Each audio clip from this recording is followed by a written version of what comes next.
કારણ કે મહાભારતની આ કથાથી ભાગવતજીની અંદર પરીક્ષિત મહારાજના જન્મ અને કર્મની કથા છે એ ઉદય થાય છે. આવો મહાભારતની કથાની અંદર પ્રવેશ કરીએ. પરીક્ષિત મહારાજના જન્મ કર્મની કથા દિવ્ય મહાભારતની અંદર રહેલી છે. કેવું મહાભારત? અથ શ્રી મહાભારત કથા, અથ શ્રી મહાભારત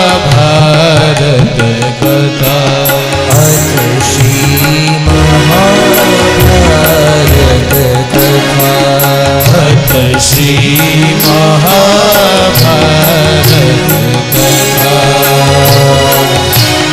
મહાભારત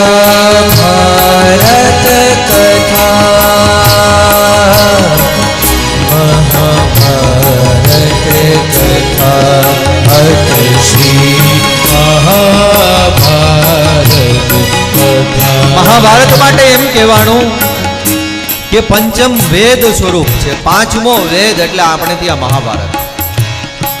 1,00,000 શ્લોકની સંહિતા એટલે મહાભારત. અને સંતોનો તો મત છે કે જગતમાં જે કાંઈ છે ને એ બધું જ મહાભારતની અંદર મહર્ષિ વેદવ્યાસજી આપ્યું છે. અને જો મહાભારતમાં નથી ને તો પછી જગતમાં ક્યાંય નથી. આવું મહાભારત કે જેના મધ્યની અંદર યોગેશ્વર ગોવિંદ કૃષ્ણ જે ઘોષણા કરે,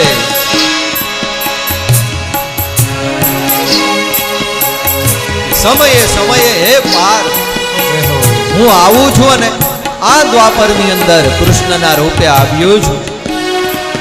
અને આ મહાભારતને સુશોભિત કરવું છે એટલે મધ્ય મહાભારત, એના મધ્યની અંદર હું ઉભો છું. આવું મહાભારત. कथा है पुरुषार्थ की, स्वार्थ की, परमार्थ की. कथा है पुरुषार्थ की, स्वार्थ की, परमार्थ की. सारथी जिसके श्री कृष्ण भारत मार्ग की, धर्म की घोषित हुआ शब्द सार्थक सारदा.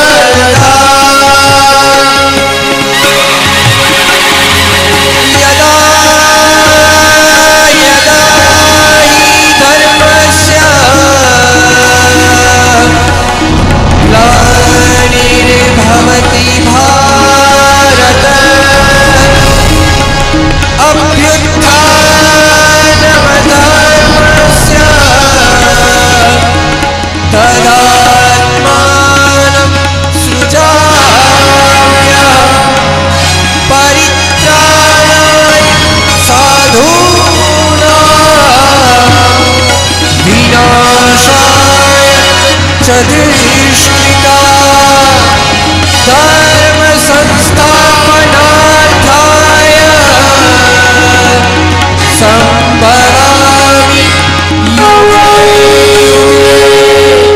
संभवामि युगे युगे, संभवामि युगे युगे. વેણુને વૃંદાવનની અંદર મૂકી અને પાંચજન્ય શંખ લઈને મહાભારતના મધ્યની અંદર યોગેશ્વર કૃષ્ણ ઊભા છે. અને પાંચજન્યમ દેવદત્તમ, જ્યારે પાંચજન્ય શંખનો નાદ કરે છે ને શત્રુઓના ગાત્રથી આવું મહાભારત. અને એની અંદર શ્રી સુત પુરાણી મહારાજ આપણને પરીક્ષિત મહારાજ ની કથાને શ્રવણ કરાવવા માટે પ્રવેશ કરાવે છે. મહાભારતનું કુરુક્ષેત્રનું યુદ્ધ થયું છે. અનેક મોટા મોટા વીરો છે, એને ગતિ મળી છે. આમ તો ભગવાન કૃષ્ણના કારણે પાંડવો હવે જીતી ગયા છે. એક ઔપચારિકતા બાકી છે, કેવલ વિજયની ઘોષણા કરવા માટેની. અને દુર્યોધન એ સમયે ભગ્ન ઉરુ ભીમસેનની ગદાથી જેના ઉરુ એટલે સાથળ ભાંગી ગયા છે અને છેલ્લા શ્વાસ લઈ રહ્યો છે કુરુક્ષેત્રના મેદાનની અંદર કણસી રહ્યો છે. એનો મિત્ર નામ એનો અશ્વત્થામા આવે છે અને દુર્યોધનને પૂછે છે, દુર્યોધન કુશળ ને? તો ત્યાં તો ધુઆ ભુવા થયો. શું કુશળ? 5 પાંડવો અમે 100 કૌરવો, આટલા મોટા મોટા યોદ્ધાઓ અમારી પાસે હતા અને છતાં પાંડવોનો વાળ વાકો ન થયો. તું મારો મિત્ર છો અશ્વત્થામા, એક વાત કરું તને, તું માનીશ? મારી એક છેલ્લી ઈચ્છા છે, પૂરી કરી દે ને તું. શું? પાંડવોના 5 માથા કાપી અને તું મારી પાસે લઈ આવ, અને પછી જો એ જોઈને હું મરું ને તો મને શાંતિ થાય. અશ્વત્થામા કહે કે આખું કુરુ કુળ ન કરી શક્યું, એ કરવાની તું મને વાત કરે છે? 5 પાંડવોના માથા. અરે તું મારો મિત્ર છે, તું આટલું મને ન કરી આપે અશ્વત્થામા? અને ત્યારે અશ્વત્થામા તૈયાર થયો છે. રાત્રિનો સમય છે, ખુલ્લું ખડગ લીધું અને પાંડવોની હત્યા કરવા માટે આજ જાય છે. પણ ભગવાન યોગેશ્વર કૃષ્ણ ભૂત ભવિષ્ય વર્તમાનની જાણવા વાળા પાંડવોને કહ્યું કે આજ તમારે આ છાવણીમાં નથી સુવાનું, ચાલો મારી સાથે તમે. પાંડવો તો જતા રહ્યા ભગવાનની સાથે, અને એ છાવણીની અંદર પાંડવોના 5 પુત્ર છે એ પગથી માથા સુધી ઓઢી અને રાત્રિના સમયે સૂતેલા છે. ખુલ્લા ખડગે અશ્વત્થામા આવે છે, 5 પુરુષોને સૂતેલા જોયા છે. એમ થયું કે આજ પાંડવો સૂતા છે. ચારેય બાજુ જોયું કે મને કોઈ જોતું નથી ને. અને એ સમયે અશ્વત્થામાએ શું કર્યું? એક ગાન 2 કટકા થવા લાગ્યા, ખડગનો પ્રહાર કરે અને પાંડવોના 5 પુત્ર હતા ને ધડમસ્તક અલગ કરી નાખ્યા. 5 મસ્તકને લઈ દુર્યોધનની પાસે આવે છે અને ઘા કરે છે આમ અભિમાનની અંદર કે લે મિત્ર, આખું કુરુકુળ ન કરી શક્યું ને હું એકલો કરી આવ્યો. દુર્યોધન ઊભો થઈ ગયો. ત્યાં તો શું વાત કરે છે? 5 પાંડવોની હત્યા તો કરી આવ્યો. હા હા, તારી ઈચ્છા હતી ને મિત્ર, લે. દુર્યોધન ઊભો થાય છે અને જુએ છે 5 પાંડવો નથી, પણ આ તો પાંડવોના 5 પુત્ર છે. અશ્વત્થામા, તું ભૂલ કરી ગયો. અમારા કુળની અંદર અમારા માટે શ્રાદ્ધ તર્પણ ને પિંડદાન કરે ને એવું કોઈ ન રહ્યું. શું કર્યું આ? જો તો ખરા, તે ભૂલ કરી બેઠો તું આવડી મોટી. અશ્વત્થામાને ખબર પડી કે પાંડવો નહીં 5 પુત્રોની હત્યા થઈ છે, એટલે ભાગવા લાગ્યો કે જો ક્યાંક પાંડવોના હાથમાં આવી ગયો ને તો મારો જીવ તો પાકો જવાનો જ છે. ભાગવા લાગ્યો પોતે સવાર થઈ. અને દ્રૌપદીજી આ છાવણીમાં આવે છે. રક્ત રંજિત થયેલી છાવણીને જોઈ, મસ્તક છે નહીં, ધડને જોયા અને ત્યાં તો મૂર્છા આવી ગઈ દ્રૌપદીને અને પડી ગયા છે. અરે ઓ ભગવાન, આ શું થઈ ગયું? પાંડવો આવ્યા, દ્વારકાધીશ આવ્યા. મૂર્છિત દ્રૌપદીને જલ છટકાવ કરીને જગાડ્યા અને દ્વારિકાનાથને ખભે માથું મૂકી અને 5 પુત્રોની હત્યા થઈ છે ને જનેતા એ માં દ્રૌપદી આજ રુદન કરવા લાગી. પ્રભુ, આ શું થયું? આખા યુદ્ધની અંદર હે નાથ, તમે અમારી રક્ષા કરી, વાળ વાકો ન થવા દીધો. પણ આ અંત ઘડીએ શું થયું? પણ હોની કો કોણ ટાલ सकता है. દ્વારિકાધીશ પણ શાંત ચિત્તે ઉભા છે. દ્રૌપદીના આક્રંદને રુદનને જોઈ અને અર્જુને કહ્યું, દેવી આપ શાંત થાવ, હું પ્રતિજ્ઞા કરું છું, આપના 5 પુત્રોનો જે હત્યારો હશે ને એના ધડમસ્તક અલગ કરી અને એમના મસ્તક ઉપર બેસાડીને તમને મૃત સ્નાન ન કરાવું ને તો હું અર્જુન પ્રતિજ્ઞા કરું છું કે મને બ્રહ્મ હત્યાનું પાપ લાગે. પ્રતિજ્ઞા કરી.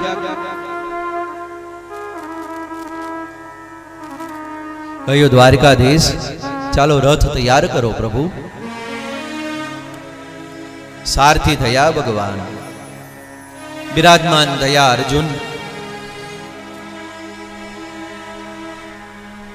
અને યોગ બળથી ભગવાનની પાસેથી બધી ખબર તો પડી ગઈ હતી અર્જુનને કે આ અશ્વત્થામાનું કામ છે. આતતાઈ બની અને 5 પુત્રોની હત્યા કરી છે. આ બાજુ અશ્વત્થામાને ખબર પડી કે અર્જુન આવે છે, હવે મને કોઈ નહીં બચાવી શકે. બ્રહ્માસ્ત્રની વિદ્યા છે અશ્વત્થામા પાસે, અને આજ બ્રહ્માસ્ત્રનું અનુસંધાન કર્યું છે.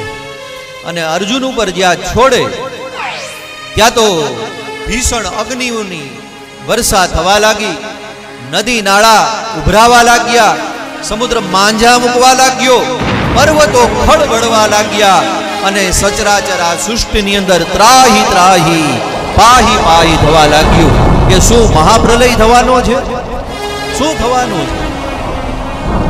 અને બ્રહ્માસ્ત્ર ત્યાં અર્જુનની નિકટ આવે, ભગવાને કહ્યું કે હવે તારા માથામાંથી બ્રહ્માસ્ત્ર કાઢ. અને આ બાજુ અર્જુને બ્રહ્માસ્ત્ર કાઢ્યું, અને અશ્વત્થામાનું બ્રહ્માસ્ત્ર, અર્જુનનું બ્રહ્માસ્ત્ર બે આકાશની અંદર ટકરાયા. ભીષણ અગ્નિની જ્વાળાઓ થઈ, પણ અર્જુનની શક્તિ વિશિષ્ટ હતી, અને આજ બ્રહ્માસ્ત્ર જે અશ્વત્થામાનું હતું ને એને જીતી લીધું છે. અશ્વત્થામાની પાસે આવ્યા, પશુની જેમ દોરડાથી બાંધ્યો છે, અને દ્રૌપદીની પાસે લઈ આવે છે અને ઘા કરે છે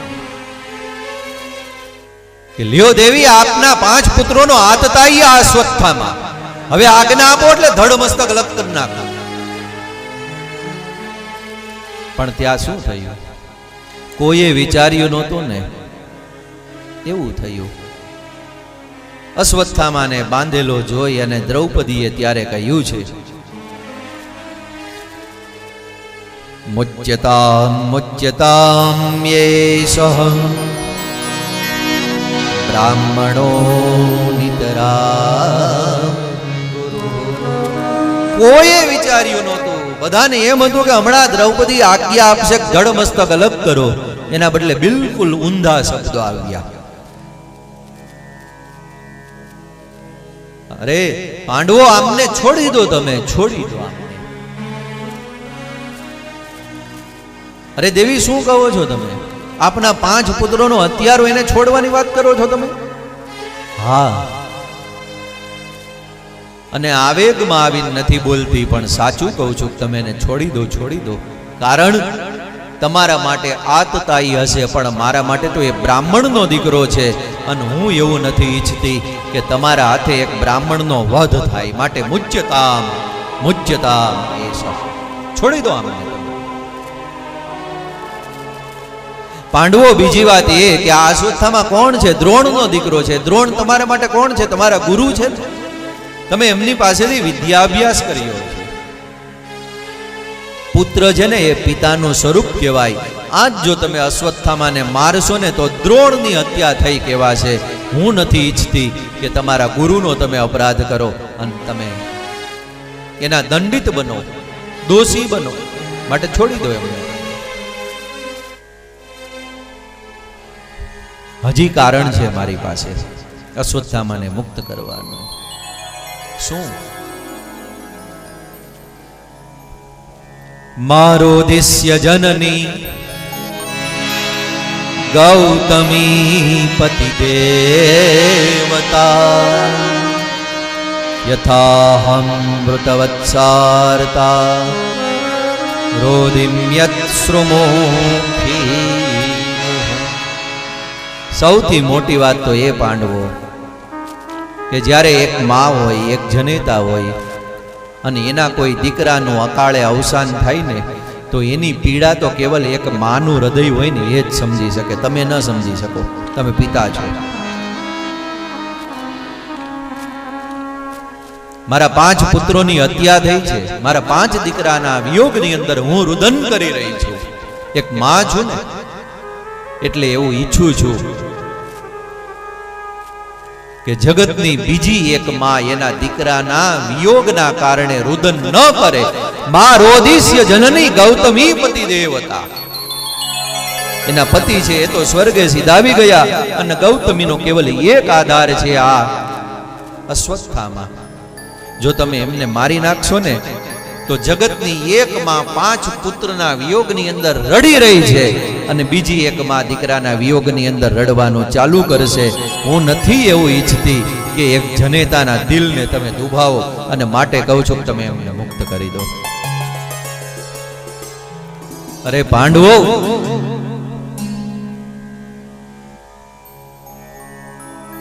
અને મહારાજ તમે તો ધર્મરાજ યુધિષ્ઠિર છો ને, ધર્મને ધ્યાનમાં રાખીને ચાલો છો તમે, તો તમારો ધર્મ ટકે ને એવી સલાહ આપું છું. અને ત્યારે પાંડવોને એમ થયું કે નહીં, વાત બધી સાચી છે. ત્યારે દ્વારિકાનાથ સામે જોયું કે પ્રભુ, એટલે ભગવાન નીચું મોં કરી ગયા કે નહીં, વાત સાચી છે. મૌનમ સ્વીકૃતિ લક્ષણમ, ભગવાન કઈ બોલ્યા નહીં. પાંડવો સમજી ગયા અને ત્યારે દ્રૌપદીના કહેવાથી આજ અશ્વત્થામા છે એને મુક્ત કર્યો છે. અર્જુન કે તો મેં પ્રતિજ્ઞા કરી છે કે એના ધડ મસ્તક અલગ કરવાના, નતર મને બ્રહ્મ હત્યાનું પાપ લાગે મહારાજ. તો આનું શું કરવું? ભગવાન કે એક કામ કર, એના ભાલ કપાળની અંદર મણી છે એ લઈ લે, એના શિખા સૂત્ર એનું છેદન કરી નાખ, એને અપમાનિત કરી અને તું અહીંથી કાઢી મોક, એટલે એની હત્યા થઈ કહેવાય. અશ્વત્થામાના મણીને ઉતારી લીધો, શિખાસૂત્રનું છેદન કર્યું, અપમાનિત હળદૂત કરી અને આજ દ્રોણપુત્ર અશ્વત્થામાને ત્યાંથી કાઢી મૂક્યો છે. મૃત પુત્રોની અંત્યેષ્ટિ થઈ અને હવે ભગવાન હસ્તિનાપુરથી દ્વારિકા જવાની તૈયારીમાં છે. બરાબર તે જ સમયે શું થયું? ઉત્તરા આવે છે અને ભગવાનના ચરણની અંદર પડી ગઈ. પાહી પાહી મહાયોગીન દેવ દેવ જગતપતે, હે દ્વારિકાનાથ, મારું ભલે મૃત્યુ થાય પણ મારા પેટની અંદર જે બાળક છે ને, મારા ઉદરની અંદર, એનું મૃત્યુ ન થાય ને એવી કૃપા કરો. કોઈક અગ્નિ મને બાળી રહી છે. ભગવાન સમજી ગયા. જે પેલા અશ્વત્થામાને છોડી મૂક્યો ને, એટલે એ અશ્વત્થામાને ખબર હતી કે પાંડુ કુળની આ વહુ ઉત્તરા, એના ઉદરની અંદર એક બાળક છે અને પાંડવોનો વંશ એનાથી આગળ ચાલવાનો છે. એના ઉપર હું બ્રહ્માસ્ત્ર છોડું અને જો એ બાળકનો નાશ થઈ જાય ને તો પાંડુ કુળ છે ને એ આગળ ચાલે જ નહીં. અને એટલા માટે એ અશ્વત્થામાએ ઉત્તરાના ઉદરસ્થ શિશુના ઉપર આજ બ્રહ્માસ્ત્ર છોડ્યું અને એનું તેજ બાળી રહ્યું છે ઉત્તરાને. એટલે ભગવાનના શરણે આવી અને ત્યારે ભગવાન અંગુષ્ઠ માત્ર સ્વરૂપ લઈ અને ઉત્તરાના ઉદરની અંદર પધાર્યા. ભગવાનના તેજની સામે બ્રહ્માસ્ત્રનું તેજ શાંત થયું. ઉત્તરાના ઉદરસ્થ શિશુની ભગવાન દ્વારિકાધીશે આજ રક્ષા કરી છે. ફરીથી ભગવાન જવા માટે તૈયાર થયા. કુંતાજી ભગવાનના શરણે આવે છે અને ભગવાનની દિવ્ય સ્તુતિ કરે છે. કહ્યું કે ભગવાન, હું આપની પાસેથી કંઈક માગું, તમે મને આપો ને. સંબંધમાં ફઈ ભત્રીજા થાય છે. કહ્યું હા હા ફઈ, જે જોઈએ તે માગો ને, તમારે શું જોઈએ છે? જગતનો કોઈ જીવ ન માગે, કુંતાએ ભગવાનની પાસેથી એ યાચના કરી છે. આજ શું માગ્યું છે? વિપદઃ સંતુ નઃ સસ્વત તત્ર તત્ર જગદ્ગુરુ ભવતો દર્શનમ યત સ્યાત પુનર્ભવ દર્શનમ. હે યોગેશ્વર કૃષ્ણ દ્વારિકાધીશ, હું તમારી પાસેથી કંઈક માગવાનો અધિકાર રાખું છું. તો હું આપની પાસેથી એ માગું છું કે મારા જીવનની જોડીને તમે દુઃખથી વિપત્તિથી ભરી દો. આટલું જે આ બોલે ને કુંતાજી, ભગવાને પોતાનો હાથ કુંતાજીના મુખ આડો રાખી દીધો. અરે ભાઈ બા, શું માગો છો તમે? મારી પાસે તો બધા સુખ માગે, તમે દુઃખ માગો છો? કુંતાજી કહે કે હા, સમજી વિચારીને માગું છું એ નાથ. કેમ? તો કે અમારા જીવનની અંદર જ્યારે જ્યારે વિપત્તિ આવી, દુઃખ આવીને, ત્યારે હે ભગવાન, વગર બોલાવીએ તમે અમારા આંગણે આવ્યા છો અને તમારું દર્શન થયું છે. જો જીવનની અંદર દુઃખના પછવાડે દ્વારિકાધીશના દર્શન થતા હોય ને તો અમારા માટે તો એ દુઃખ જ સુખ છે. વાહ સુખ પર સીલા પડો, જો રામ હૃદય સે જાય બલિહારી વાહ દુઃખ કી, જો પલ પલ ગોવિંદ રટાય. અમારે તો એ દુઃખની પણ બલિહારી છે એ દ્વારિકાધીશ. જો એના પછવાડે તમારું દર્શન થતું હોય, મારી મતિ રૂપી ભક્તિ હે ભગવાન સદાના માટે તમારી અંદર પ્રવાહિત થાય. સુંદર મજાની સ્તુતિ આજ કુંતાજીએ ભગવાનની કરી છે અને ભગવાન પાંડવોને ધન્ય કરી, પાંડવોનું સર્વ કાર્ય સિદ્ધ કરી. અને હવે ભગવાન કહે છે કે ભાઈ મારે 16,108 રાણી છે, દરેક રાણીને ત્યાં 10-10 દીકરાઓ છે, હું દ્વારિકાનો રાજા છું, આટલો રાજકાજ હોય, મારે ત્યાં જાવું તો પડે ને. હવે તમે મને જાવ એમ તો કયો, પણ ભક્ત ભગવાનને કેમ કહે કે જાઓ તમે? એટલે ભગવાને આજ સામેથી વિદાય માગી છે કે હવે તમે મને રજા આપો.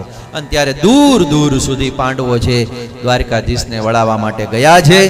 આનર્ત એટલે કે દ્વારિકાના પ્રદેશની અંદર જઈ અને ભગવાને શંખનાદ કર્યો અને આનર્ત પ્રદેશની અંદર દ્વારિકાવાસીઓને ખબર પડી દ્વારિકાધીશ આવી રહ્યા છે. અને ત્યારે દ્વારિકાને સજાવવામાં આવી, ઘર ઘર તોરણ બંધાવવામાં આવ્યા, રંગોળીઓ પૂરવામાં આવી, દીવડાઓ પ્રગટાવવામાં આવ્યા. દ્વારિકામાં આજ દિવાળી થવાની છે, કારણ કે દ્વારિકાધીશ ઘણા બધા દિવસો પછી આજ આવી રહ્યા છે. ભગવાનની પ્રશસ્ત બિરદાવલીઓ ગાવા લાગી. રાજાધિરાજ ભગવાન દ્વારિકાધીશ આપને ઘણી ખમ્મા, ગૌ બ્રાહ્મણ પ્રતિપાલ દ્વારિકાધીશ આપને ઘણી ખમ્મા. દ્વારિકાવાસીઓ આજ ભગવાન દ્વારિકાધીશનું સ્વાગત કરવા માટે ચાલ્યા છે.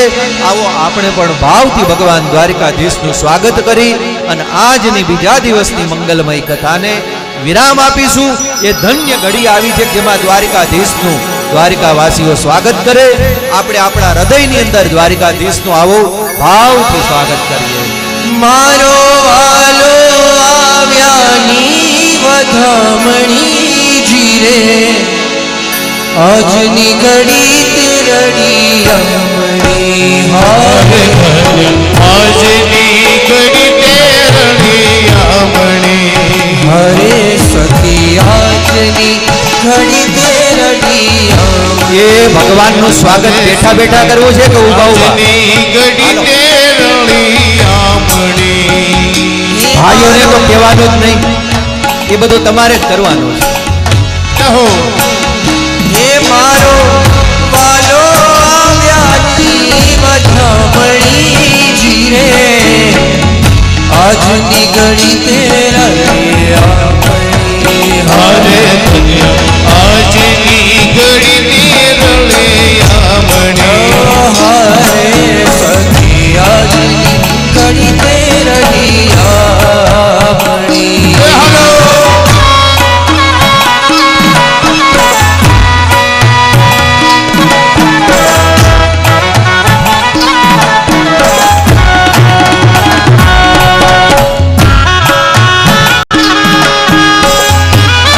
આ બાજુ આવી જાવ, આ બાજુ.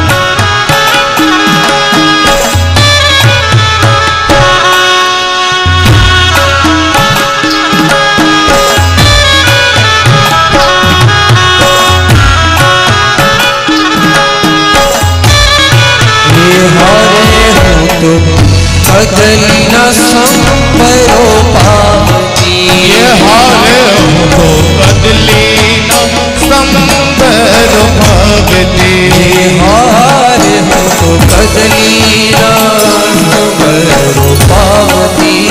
હારે તો કદલીના સંપરો પાવતી. જી મારા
સાથિયા અરે હું તો પૂરો સુહાગણ સાથિયા મલપત આવે હરી હાથિયાજી રે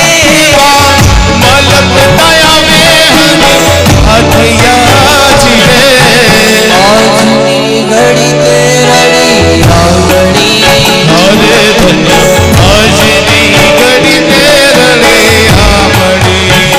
હે આજ ગમતું નથી કાન ગમતું નથી કાન ગમતું નથી કાન ગમતું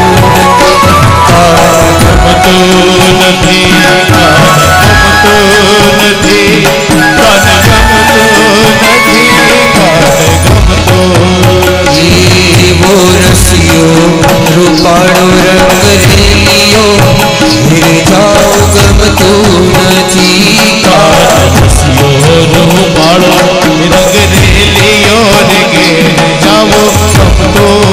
મારે કાન રસિયો રૂપાળો રંગ રેલિયો ઘેર જાઓ ગમતું રસિયો રૂપાળો રંગ રેલિયો ઘેર જાઓ ગમતું નથી પાડો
દ્વારકાધીશ.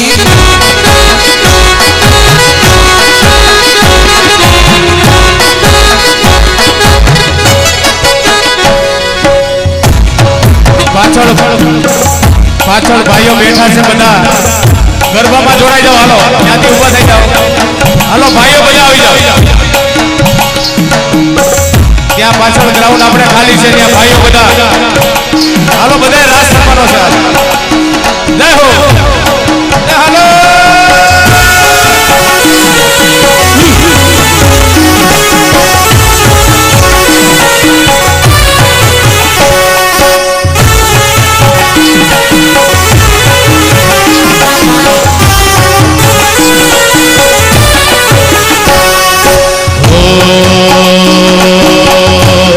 જીવણજી હે જીવણજી લઈને જવા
ફૂલ તો રે સાહે લટી નો સાહેબ